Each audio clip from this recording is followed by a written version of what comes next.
Ciri's failed raid upon Zabad-Gothel has brought the wrath of the orcs down upon the dwarves. The encampment at the Deepway faces a terrible onslaught from Marzog's horde.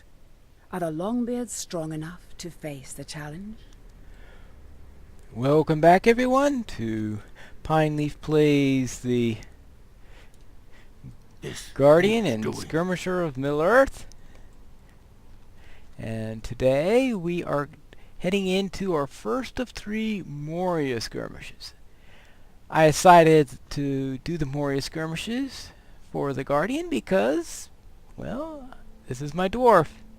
And what could be more thematic for a dwarf than to do the 3 Moria skirmishes? Now, I suppose I should have also have done Gondaman instead of the Icy Crevasse, but I didn't think about that until after I did that icy run. So I think 3 out of 4 won't be too bad. And I think we've got company. And here, of course, I got a little extra help, and I don't have to worry about that crazy crevasse.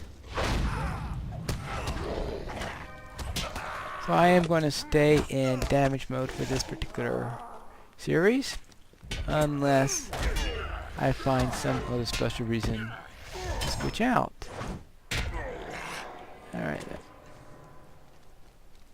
Now, the Deepway is the first of 3 skirmishes that are part of the epic storyline. The Icy Crevasse, which I ran last week, is one that you have to purchase. This one is, well, there's no charge for it, but you do have to run the epic storyline up to the Book 5, Chapter 5 in Moria. So that's Volume 2.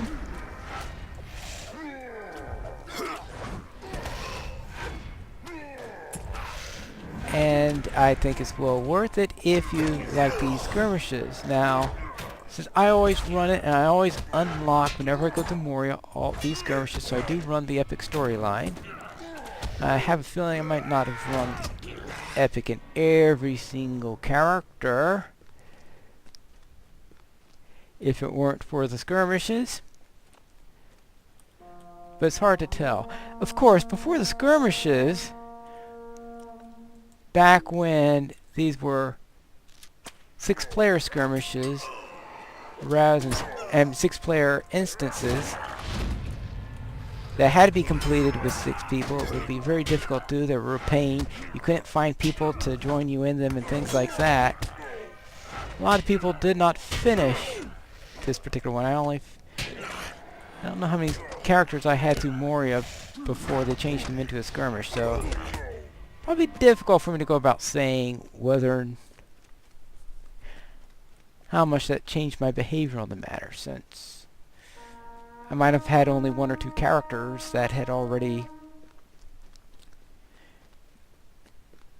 been through Moria. And I know my first character, I believe I did go in my candle. It did take me a while before I got around to doing those instances. But I do remember I did only do them once, enough for the epic storyline, and none of my other characters did the old versions of the instances. As I said, now all my characters make sure they do the epic storyline so that I have these skirmishes unlocked. And if you're a free-to-play player, I think you'd especially want them. First of all, since the epic storyline, except for the part around Helm's Deep, is free,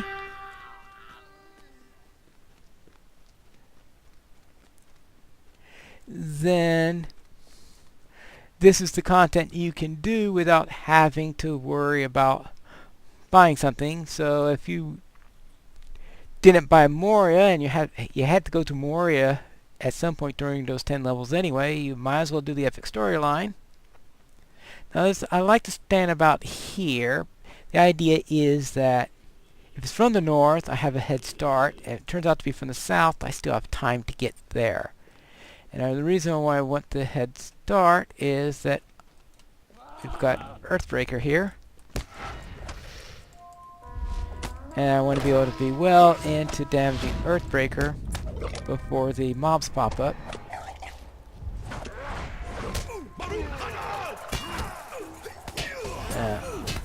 Okay.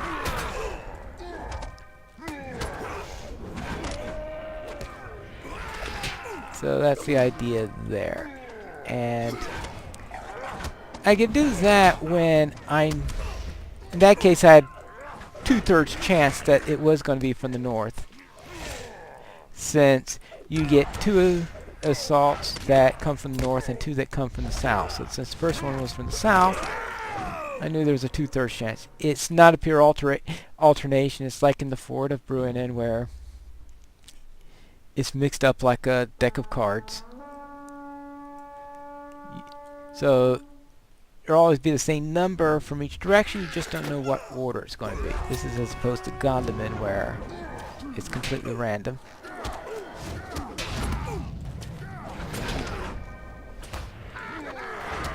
Okay. Now originally, these particular skirmishes didn't have much writing in the lieutenant. And I know several people bugged it because they thought some of the lieutenant choices were strange in there. In fact, I bugged that we had Forestborn Reavers in here. Or, oh yes, that's right. Next one's going to be in Central. Right? Or, oh, actually I better choose. No, that was only 2. Alright, yeah. So busy talking, I'm not counting properly. Alright. Is the Forestborn Reavers were down here, but not the Troll Wound Taker, despite the fact that you had mobs that looked just like Troll Wound Taker. So obviously trolls live down here. Now the next one's in the center.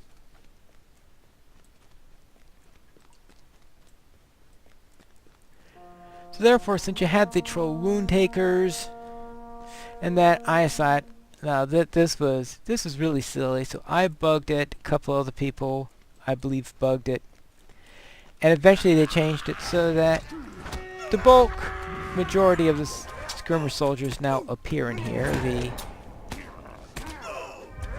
I know that in this particular skirmish, they did intentionally exclude the Priestess of Flame because they felt that she's a bit tough in tight quarters, which I have to admit that if you're in tight quarters and you have no place to go and someone plops a big ball of flame on you, it'd be tough getting through there. Especially when you're during time periods when your mitigations against tactical skills is relatively low. Alright. Now we've got 50-50 chance and there are no encounters either way, so I might as well be in a central position. Alright, that's as central as you can get, so I can see both entrances, which, you don't know, it took me a few years before I figured out how you could, where you could position yourself so you could actually see both of them at the same time. Well, that was slightly blocked, but I can at least see down it a little bit.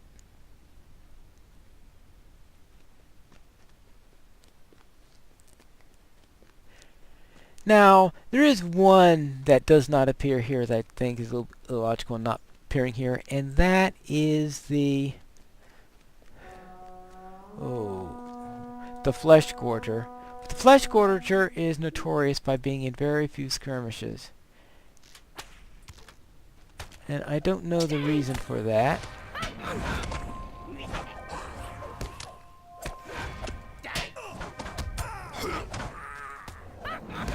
Because right now, the Flesh Gorger, I only know of 3 skirmishes where the Flesh Gorger appears. And this is the...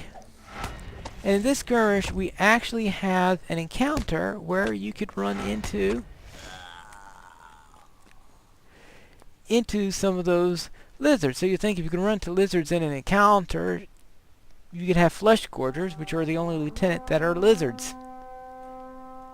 And right now I only know 3 skirmishes that have them. One is Siege of Gondaman, which is the only skirmish where every single lieutenant can appear. The second one where I've seen them is in Fort of Ruinen. I should warn you that flesh gorgers only appear in group runs.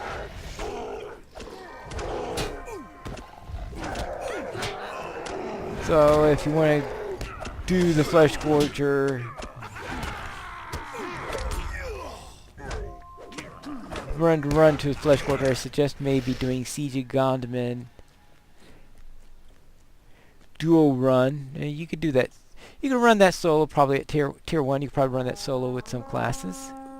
If you remember, I believe in my first month I did run a Tuckbro solo, and if you could do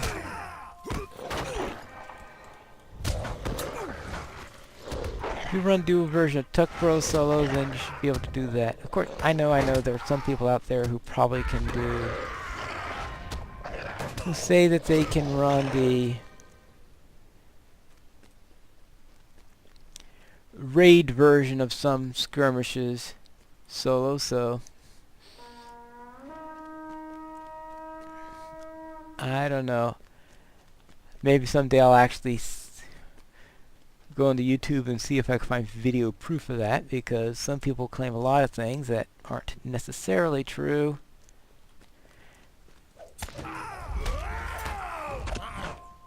And anyway, I think the claim I saw only talked about getting through the first half, which isn't nearly as impressive as getting through the whole thing, because getting through the whole thing means you survive the boss fight.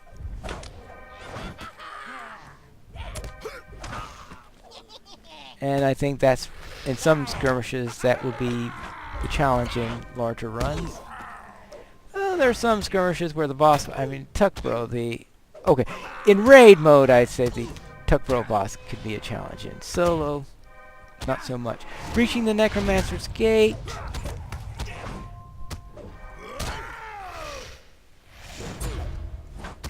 Alright, the boss becomes a little bit tougher, but alright. Alright, now this is the thing with the spider eggs. Now this is where you've got to come up here, fight the spider, even though I know that the next one's going to be at the north, which means I'm going to have a long run to get there. So it depends which you consider to be more important. Getting the encounter completed. Now, I could save this until after the 4th assault, which is going to be in the center area. And the reason I didn't do that is I did not want to forget the encounter, because that happens to be an encounter that I've been looking for on this character. Now, I decided to run a little bit faster here. Bringing my soldier just as I arrived, since I'm sure my soldier lagged behind a bit there, and that was from the brutal charge, I'm sure. I haven't used brutal charge all that much. That's one of those skills that I always forget about. The only reason I remember that time is because I was looking for a speed buff.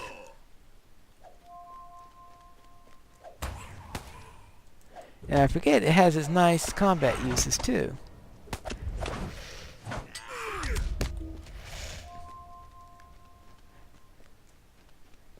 Since I don't play dwarves all that... Oh yes, of course. I don't play dwarves all that often, and I see... Here's a troll wound taker, as I said, back when they first released Skirmish. They didn't have any of these in there. I did the Skirmish quite a number of times to demonstrate that before I filed the bug report. So sometimes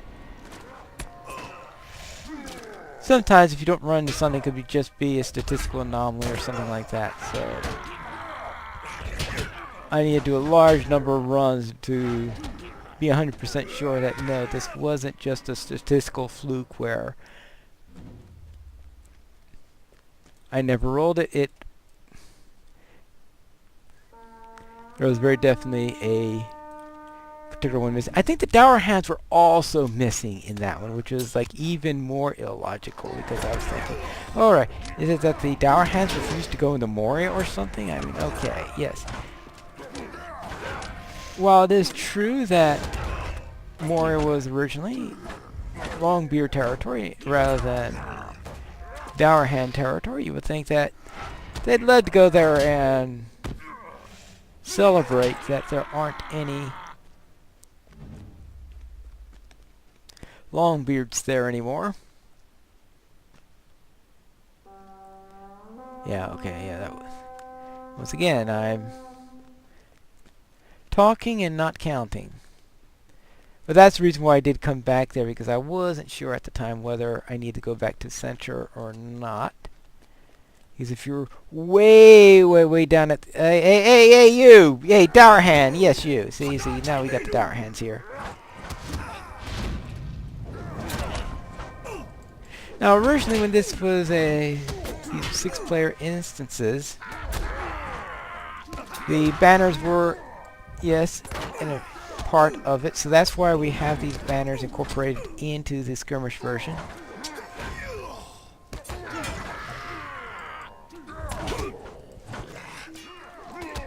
To emulate what you do in the...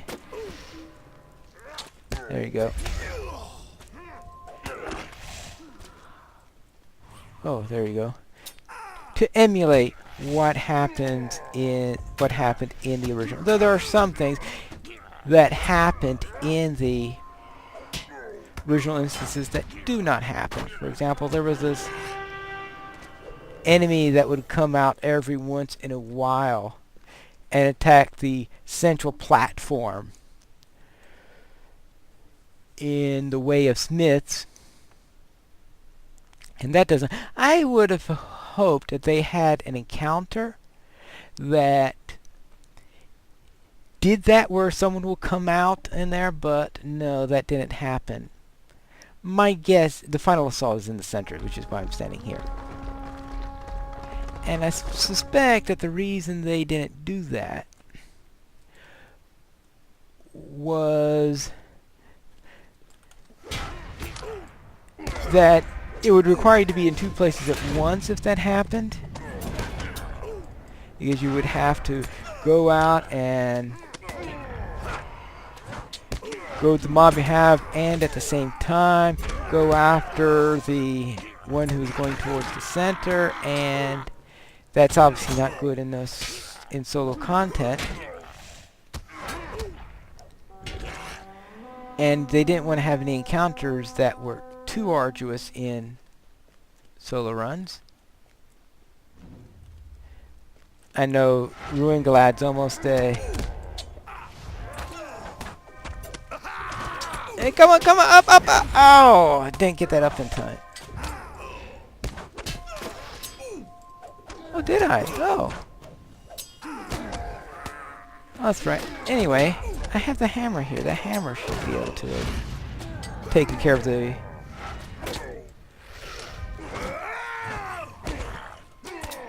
worms if they came up.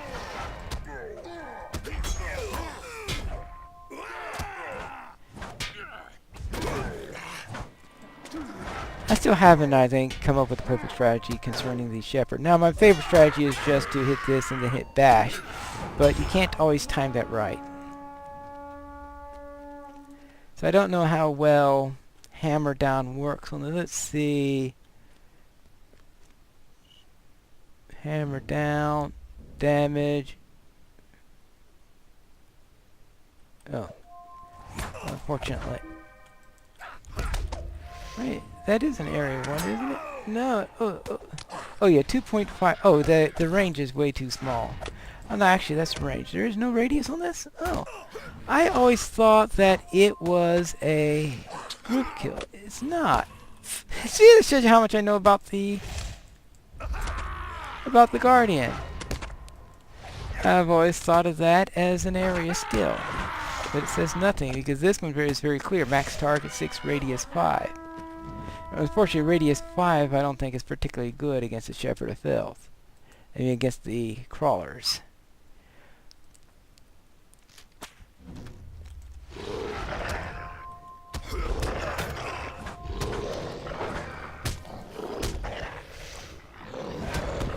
Anyway, that's what I normally do for my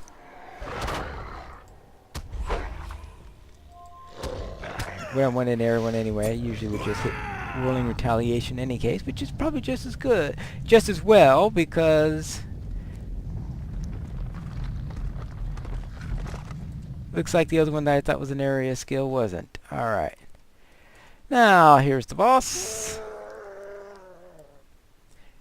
Now, if you're in group runs, you also have to deal with some goblins here, which is actually a pretty common